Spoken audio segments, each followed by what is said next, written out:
mois d'octobre, comme vous le savez, il est consacré, donc on l'appelle Octobre Rose, comme ça. Vous ne portez pas? Ah si, vous portez. D'accord, je vérifie. Elles sont avec nous, nos invités, on va les présenter justement. Alors, Saïda Achid, qui est présidente de l'association Tagmat. Atsalah, voilà, Atizizou. Marhaba, bienvenue. Merci. Merci d'être là ce matin. Avec nous aussi une habituée des plateaux de Bonjour d'Algérie, Samia Gassmi, qui est présidente de l'association Nour Doha. Bonjour. Oui, bonjour. Bienvenue. Et à côté de vous, Sami Neit Djoudi, docteur Sami Neit Djoudi, vous êtes spécialiste en chirurgie scénologique, c'est ça? C'est ça. Alors, c'est quoi la chirurgie scénologique? Excusez-moi. C'est la chirurgie du sein, tout simplement. D'accord, ça s'appelle comme ça. Et essentiellement du cancer du sein. Logique. Très bien. Merci d'être là ce matin. Merci. On a beaucoup de questions à vous poser. D'abord, on va revenir sur cet événement que vous organisez le 13 octobre. C'est un événement donc, de prévention, de sensibilisation sur le cancer du sein. Oui. Donc, vous l'avez déjà dit, comme c'est le mois d'octobre, c'est le mois rose, on a pensé à organiser une journée pour sensibiliser surtout les femmes dans les zones rurales, dans un village pareil, un village de 5000 à 6000 habitants comme ça. Et puis l'hôpital est très loin, c'est à Azazga, donc les femmes pour se consulter, c'est loin pour elles. Faire le dépistage. Oui, faire le dépistage. Donc on a pensé, comme association culturelle, on a pensé à organiser une journée au village. On a contacté l'association Nour Doha, l'association nationale Nour Doha, à la tête de Madame Gassmi Samia, la présidente. Et ils ont accepté avec plaisir. Donc nous, Inch'Allah, on sera à la hauteur, on les recevra bien. Et puis pour faire la journée de dépistage et de sensibilisation. Alors, Madame Gassmi, que va-t-il se passer ce jour-là? Vous qui êtes habituée un petit peu à travailler sur cette journée, mais pas que, puisque vous travaillez tout au long de l'année, mais spécialement, on va dire, cette journée, elle est très importante. Alors, qu'est-ce qui va se passer exactement dans ce village? Bien, je dirais ce parcours qui est là depuis 2000, enfin l'association est née le 26 septembre 2002, on a commencé le parcours janvier 2003. À ce jour, on continue sans arrêt. C'est bien. Et c'est dans le sud et l'extrême sud, tout un programme chargé. Mais je veux bien marquer le mois d'octobre rose, pour moi, il est du 1er janvier au 31 décembre. On ne s'arrête pas. Oui, c'est pour ça que je vous ai dit, vous êtes là toute l'année. Donc voilà pour l'invitation de Madame au village de Bouzguel. Voilà, nous allons bien sûr faire des examens, des consultations diagnostiques précoces, complétées par des mammographies. Bien sûr avec les médecins du Centre Pierre-Marie Curie, qui sont membres scientifiques. À mon côté, Dr Neit Djoudi, qui est spécialiste en chirurgie scénologie au CPMC et qui fait partie de l'association. Voilà, ce sont, je laisserai Dr Neit Djoudi Non, on va aller vers le docteur, ne vous inquiétez pas, mais moi ce que je veux savoir, c'est que ça va se passer où? Parce que Madame disait que l'hôpital était loin, donc est-ce que vous allez aller à l'hôpital? Est-ce que vous allez oui, il y a des centres de PMI qu'on nous a préparé, plusieurs centres où il y aura des médecins spécialistes là qui vont commencer à travailler. L'hôpital est loin, mais nous on va être dans les montagnes. Voilà.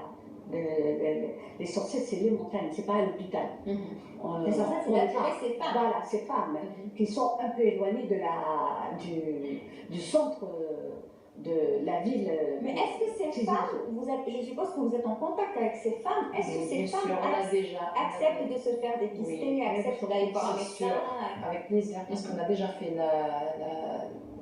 la campagne de sensibilisation. Bien, on a commencé par l'affichage et tout, elles sont toutes au courant, donc on a un petit dispensaire là. Là où on va faire les consultations et puis il y a une grande salle à côté. Très bien, et j'arrive vers vous, docteur. Je le rappelle, Sami Neit Djoudi. Alors vous êtes spécialiste en chirurgie scénologie au CPMC. Vous en avez vu des cas de cancer du sein? Depuis 1995, oui, j'ai dû en voir pas mal, effectivement. Sachant que c'est le premier cancer de la femme pratiquement dans tous les pays du monde, à quelques exceptions près, donc effectivement j'ai vu pas mal de cas. Et c'est pour ça que je pose cette question, pour la compléter avec une autre, est-ce que, puisque vous en avez vu des cas, à faire une comparaison avec ce que vous avez vu tout au long de votre parcours, de votre carrière, est-ce que la femme est de plus en plus consciente et est-ce qu'elle va consulter? Certainement, certainement. Je peux vous dire que les mentalités ont beaucoup évolué sur ces 20 dernières années. Au départ, les femmes étaient réticentes pour plusieurs motifs, la pudeur, Voilà. entre autres. Maintenant que, depuis que ce mois d'octobre rose existe, en fait, c'est sa raison d'être. Donc, depuis quelques années, il est de tradition dans le monde entier que ce mois d'octobre soit consacré à la sensibilisation. Et donc, cette sensibilisation a fait son effet dans notre pays. Les femmes consultent de plus en plus avec beaucoup moins de tabous. L'information circule de mieux en mieux. Ouais. Et donc, effectivement, nous constatons un engouement supérieur au niveau de nos consultations. Est-ce que les cas de cancer du sein ont diminué ou au contraire ont-ils augmenté? Malheureusement, ils augmentent. Donc l'incidence est en nette augmentation. Ces 20 dernières années, l'incidence a été multipliée par 6. Donc ça reste le premier cancer de la femme. Nous enregistrons, nous déplorons malheureusement dans environ 11 000 nouveaux cas par an en Algérie. Pourquoi? Pourquoi? Donc, C'est dû à quoi? vous savez, en cancérologie, on ne parle pas de cause, on parle plutôt de facteurs favorisants ou de facteurs déterminants. Donc on détermine comme ça des populations à risque, donc qui sont plus exposées que d'autres. Et pour revenir au cancer du sein, donc il semblerait par exemple on incrimine certains facteurs hormonaux, à savoir on dit que les femmes qui se sont mariées tard, qui ont fait peu d'enfants, qui ont peu allaité, sont plus exposées que les autres à développer un cancer du sein au cours de leur vie. Tout simplement parce que un des autres facteurs, c'est ce qu'on appelle la ménarchie. La ménarchie étant la date de survenue des premières règles. Lorsque cette ménarchie est précoce, lorsqu'elle survient tôt dans la vie d'une femme, et lorsque la ménopause, elle, au contraire, arrive tardivement, donc cette période d'exposition aux hormones est plus longue dans la vie, d'où le risque supérieur de développer un cancer du sein chez cette catégorie de patients. Voilà, on parle donc plus de facteurs favorisants, de facteurs déterminants que de causes. Est-ce qu'il y a aussi l'hérédité qui existe? Alors, il y a effectivement un certain pourcentage de ce qu'on appelle forme familiale. Ça représente dans notre pays, si je ne me trompe pas, quelque chose comme 5% des cas, de l'ensemble des cas de cancer du sein. Voilà, donc effectivement, il y a le facteur héréditaire, le facteur familial. D'accord. Mais aujourd'hui, avec tous les moyens qui sont fournis par le ministère de la Santé, par l'État, je ne sais pas si, apparemment, vous n'êtes pas d'accord, mais bon, il y a quand même une évolution. Est-ce qu'aujourd'hui, on arrive à traiter? Certainement, certainement. Plus tôt. Plus tôt, oui, plus tôt. Donc, en fait, le défi en cancérologie en général et en cancer du sein en particulier, c'est d'essayer de faire en sorte que nos patients consultent le plus tôt possible. Donc, dans ce cas de figure, on parle. Alors, il y a une petite nuance que je vais essayer de bien de faire comprendre. Il y a une différence entre ce qu'on appelle le dépistage et le diagnostic précoce. Le dépistage, c'est une femme qui n'a rien et qui va faire une mammographie et chez laquelle on découvre quelque chose. Là, on parle de forme dépistée. Par contre, il y a ce qu'on appelle le diagnostic précoce. Là, c'est une femme qui, à l'occasion, par exemple, souvent, c'est lors d'une douche. La femme constate quelque chose d'anormal, un petit nodule au niveau du sein, ça l'inquiète, ça la pousse à consulter, et donc on déclenche toute la batterie d'examen.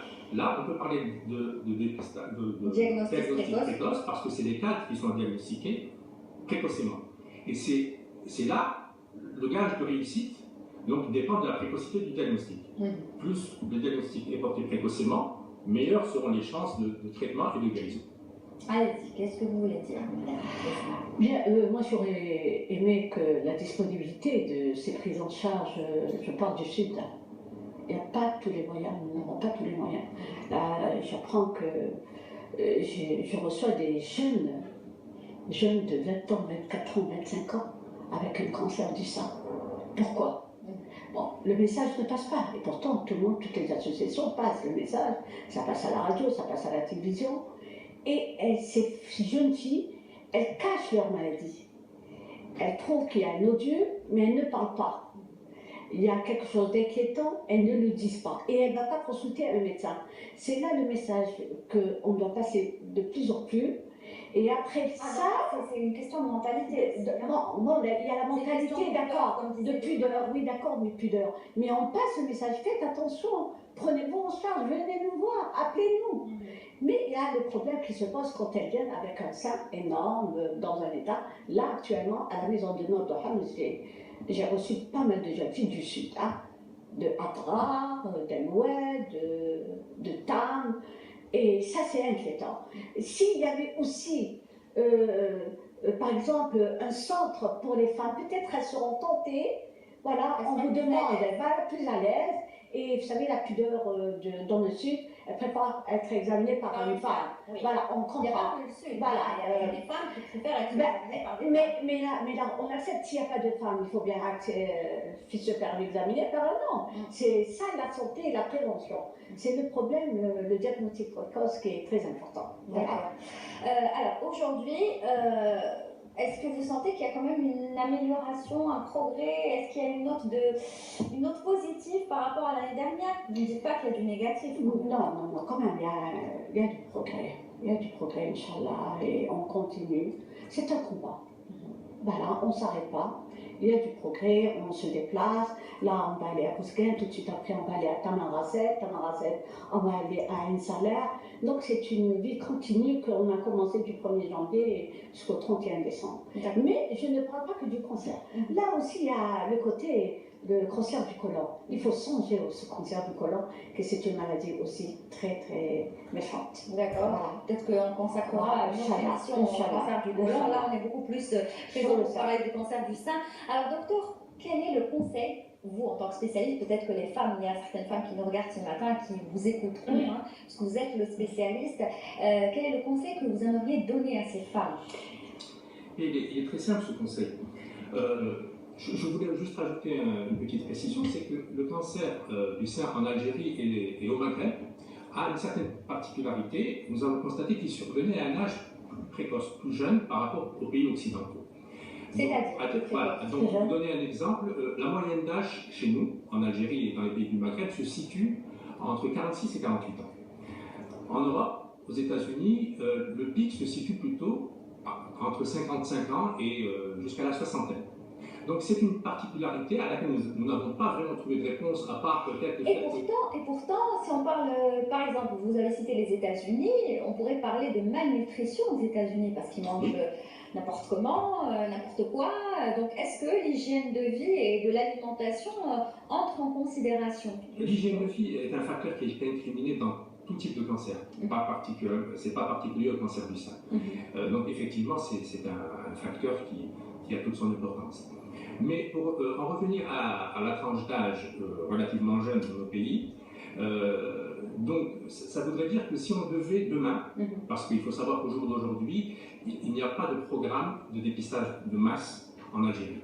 Il y a quelques opérations de dépistage ciblées qui se font, donc nous ciblons un certain type de population, donc des femmes à risque, mais l'Algérie ne dispose pas encore de moyens logistiques pour étendre le dépistage est un dépistage de masse. Il faudrait pour cela tout un parc de mammographes, des moyens humains, organisationnels, dont nous disposerons peut-être un jour. Donc moi le message que j'ai à faire passer, c'est de dire à nos femmes, à nos sœurs, à nos mères, à nos épouses, de ne pas dramatiser. La meilleure façon de guérir, c'est de prévenir. Donc à partir de la quarantaine, puisque l'âge de survenue du cancer chez nous est relativement jeune, donc dès 40 ans, allez faire votre première mammographie. C'est ce que j'allais vous demander. Il faut attendre 40 ans, on ne peut pas la faire avant.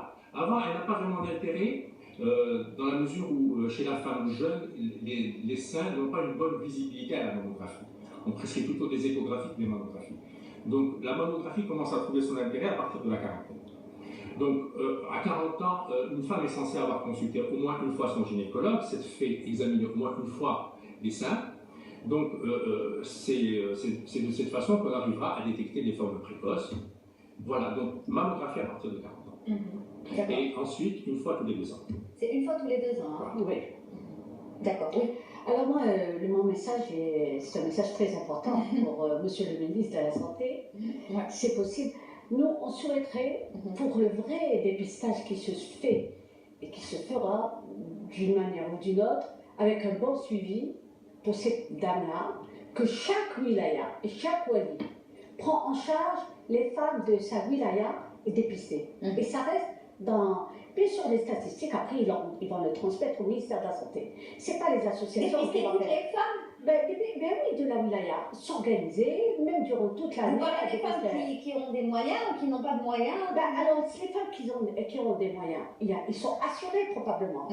Et ceux qui n'ont pas des moyens, que la wilaya les prend en charge. D'accord. Voilà, ça c'est votre souhait. C'est notre souhait pour toutes les wilayas et toute l'Algérie. Des femmes d'Algérie. Et pour faire aussi des statistiques. Bien sûr, éventuellement. Très bien. Vous êtes contente d'avoir ces deux personnes avec vous, qui vont venir avec vous dans votre village? On va bien les recevoir, Inch'Allah. C'est pour la première fois. Oui, c'est la première fois que vous organisez ça? C'est pour la première fois qu'on organise ça dans notre village. Comme, bon, de toutes les façons, notre association a été créée, ça fait presque une année. Ah, elle est toute récente. Peut-être toute récente, oui. Et puis. J'espère que vous aurez un parcours comme l'association.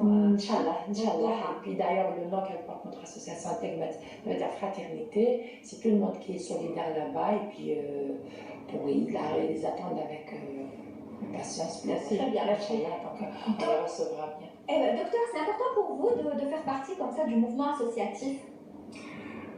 Évidemment. Parce que c'est pas tous les médecins qui le font. Hein. Écoutez, on essaie d'apporter notre modeste contribution et ça a toujours été. Cette association existe depuis 2002. Je les ai rejoints en 2008 et c'est toujours avec beaucoup de plaisir et à chaque fois que je peux, que je réponds à l'appel de Madame Gasmi, qui est avant tout une amie et une sœur. Merci. Voilà, ça vous fait plaisir ça. Hein. Merci. Très bien. Est-ce qu'on doit être optimiste? Oui. Ou est-ce qu'on doit avoir peur? Oui. Non, Pour les femmes. Je voudrais que le message soit un message d'espoir. Voilà. Sachez que en Algérie, nous avons des statistiques qui avoisinent les statistiques des pays occidentaux en termes de résultats. Nos résultats sont pratiquement équivalents à ceux de l'Europe. Nous arrivons, dans certains cas, à avoir pratiquement 95% de taux de guérison. Je dis bien dans certains cas, dans les cas débutants, c'est pour ça que j'ai insisté sur le diagnostic précoce. Mais tout stade confondu, nous sommes à peu près à 70% de survie. Et donc nous rejoignons les statistiques des séries occidentales. Très bien. Une question aussi importante avant de nous quitter. C'est vrai qu'on parle du cancer du sein chez la femme, mais on oublie de parler de l'homme aussi. Oui. Parce que l'homme aussi peut être atteint du cancer du sein. 1%. Oui, c'est 1%, mais ça existe quand même. Ça existe. Le traitement est pratiquement équivalent. Donc, il englobe de la chirurgie, de la chimiothérapie, de la radiothérapie, de l'hormonothérapie. Mais bon, ça serait trop long de parler du traitement. Je pense qu'il faudrait toute une émission pour en parler. Eh bien, vous reviendrez. Avec plaisir. Voilà. Là, c'était juste parce que on va en parler tout au long du mois. Hein, donc, je pense que vous reviendrez. Ça va se passer quand? Le 13, vous m'avez dit? Mercredi. Eh bien, ce serait bien de revenir, pourquoi pas la semaine prochaine, pour dire un petit peu comment ça s'est passé. Est-ce que ça s'est bien passé, hein? Je racontais un petit peu votre voyage. Vous serez artistes, vous tous les deux? Oui, on va toute une équipe, il y a des médecins qui vont. Il y en a d'autres qui vont venir avec vous? On est 15. Donc il y aura du boulot du matin au soir. Très bien. Eh bien, bravo pour ce que vous faites et franchement bon courage. Un dernier mot peut-être, docteur, encore une fois? Un message d'espoir, voilà. Un message d'espoir. Consultez à partir de 40 ans, faites votre mammographie et puis de toute façon, nous sommes là pour nous occuper de vous. Très bien. Voilà. Prenez soin de vous, mesdames. Voilà, c'est bien de Moi, je dirais merci, un grand merci à Madame Gasmi et son équipe, et à l'association d'Ordoha et à l'équipe de Bonjour d'Algérie. Merci et bravo aussi pour ce que vous faites et longue vie à votre association. Merci, à très bientôt. Donc on se revoit dans quelques jours pour faire un petit peu le point de ce qui s'est passé à Tizi Ouzou. Allez, tout de suite. C'est à Aït Salah. Aït Salah, c'est un village, c'est en haut. C'est un village à la commune de Bouzguel. Ça doit être super beau. C'est un très beau village. Tu vas avoir une belle vue. C'est au cœur de la Kfali. Et l'air, voilà, que vous respirez au cœur. Ah, ça comme et vous allez les accueillir avec du aroma coran. Non, avec des plats traditionnels. On vous invite, hein? Inch'Allah, on essaiera de voir comment faire. Merci beaucoup. Allez, tout de suite, on parle un petit peu de festival.